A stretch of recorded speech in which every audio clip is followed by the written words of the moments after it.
Hello, this is video lecture number 85. Today we are talking about Cold War liberalism. Our subsections are Truman and the End of Reform, the Red Scare, the Hunt for Communists, and finally the Politics of Cold War Liberalism. Responding to the call in NSC 68 for a rapid building up of political, economic, and military strength in the free world, the U.S. government ensured that the country would wage the long and protracted Cold War as it had World War II, as much within its borders and abroad. Indeed, with the Korean War, U.S. military spending had risen sharply and remained high afterward. The creation of a permanent military-industrial complex had important local, regional, and national implications as politicians such as Senator Lyndon B. Johnson from Texas worked to ensure that defense dollars were spent in their home districts or states. Defense spending on research and development, as well as on production, was an economic stimulus. But it also overspent in some sectors of the economy while shortchanging others. Other politicians, such as Senator Joe McCarthy, Republican from Wisconsin, used the great fear of a world communist conspiracy not to create jobs, but to create a climate of fear. So let's have a closer look then with our first subsection, Truman and the End of Reform. Truman and the Democrats, after the war, forged what historians call Cold War liberalism. They preserved the core programs of the New Deal welfare state. They developed the containment policy to oppose Soviet influence throughout the world and fought so-called subversives at home. Organized labor was a key force in this Cold War liberalism. Union membership increased to over 14 million by 1945. Workers mounted crippling strikes in the automobile, steel, and coal industries. Trade unions strongly supported the Democratic Party. In 1946, Republicans gained control of both houses of Congress and set about undoing New Deal social welfare measures, especially targeting labor legislation. In 1947, the Republican-controlled Congress passed the Taft-Hartley Act, which was a rollback of several pro-union provisions of the 1935 National Labor Relations Act. The secondary boycott and the union shop, labor rights that workers had fought hard for, were eventually dismantled by the Republican Party. Truman's veto of the Taft-Hartley Act, which was overridden by the Congress, countered some workers' hostility to his earlier anti-strike activity and managed to keep labor within the Democratic fold. In the election of 1948, the Republicans again nominated Thomas E. Dewey for president. Democratic left and right wings split off the party. The Progressives, which was the left-wing offshoot of the Democrats, nominated Henry A. Wallace for president. And the right-wing side of the Democrats, the States' Rights Party, or what we call the Dixiecrats, they nominated Strom Thurmond. The main Democrats nominated Harry S. Truman, and to the nation's surprise, he won. And the Democrats also regained control of both houses of Congress.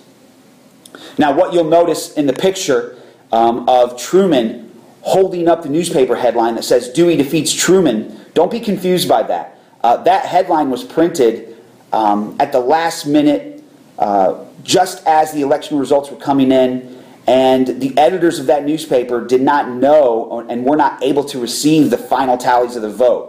So that image of Truman smiling and holding up that newspaper was really kind of a joke on his part because he actually did win the election. That newspaper just was published, printed right before the results came out, and those editors were making a guess. It's a very famous image. All right, so Truman. The Fair Deal was his program. It was an extension of the New Deal's liberalism. But it gave attention to civil rights this time, reflecting the growing importance of African Americans to the Democratic coalition. It also extended the possibilities for a higher standard of living and benefits to a greater number of citizens, reflecting a new liberal vision of the role of the state. Congress adopted only parts of the Fair Deal. A higher minimum wage, an extension of and increase in Social Security, and the National Housing Act of 1949. Okay, let's move on then to the Red Scare, the hunt for communists.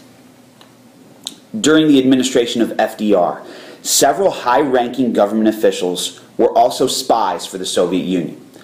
After World War II, the spying ceased for the most part. Many Americans at the time, however, felt that communist influence predominated within the government. In 1947, President Truman created the Loyalty Security Program to permit officials to investigate any employee of the federal government.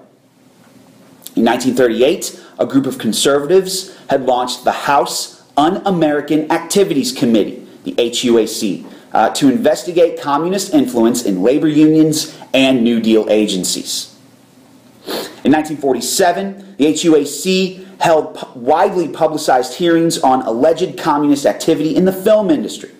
Those accused of subversion found themselves on an unofficial blacklist that made it impossible to find future work in the industry. Now, the meteoric rise of a senator named Joseph McCarthy of Wisconsin marked the finale of the Red Scare.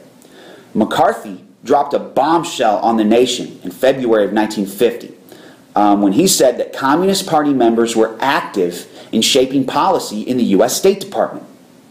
In early 1954, McCarthy overreached by launching an investigation into subversive activity in the U.S. Army. He was accusing officers of the Army of being communists. In December of that year, the Senate voted 67-22 to censure McCarthy for unbecoming conduct. He died from an alcohol-related illness 3 years later. Okay, our last subsection is the politics of Cold War liberalism. In 1952, Dwight D. Eisenhower secured the Republican nomination, and he won the election for President of the United States. His administration set the tone for modern republicanism, an updated party philosophy that emphasized a slowdown in, rather than a dismantling of, the New Deal state. For 8 years, between 1952 and 1960, Eisenhower steered a precarious course from the middle of his party. He signed bills increasing federal outlays for veterans benefits, housing, highway construction, and Social Security. Eisenhower's new look in foreign policy continued America's commitment to producing nuclear weapons to project U.S. dominance in the Cold War struggle against international communism. Eisenhower then turned his attention to Europe and the Soviet Union. Stalin died in 1953, and after a power struggle, Nikita S. Khrushchev emerged as his successor in 1956.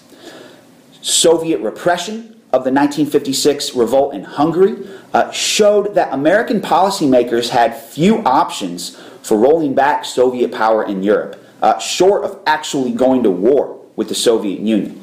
There was really little that the Americans could do. By 1958, both the U.S. and the Soviet Union possessed powerful new weapons in intercontinental ballistic missiles. Okay, so that concludes our video lecture then for today. Go ahead and answer your review questions at this time and continue on with your work.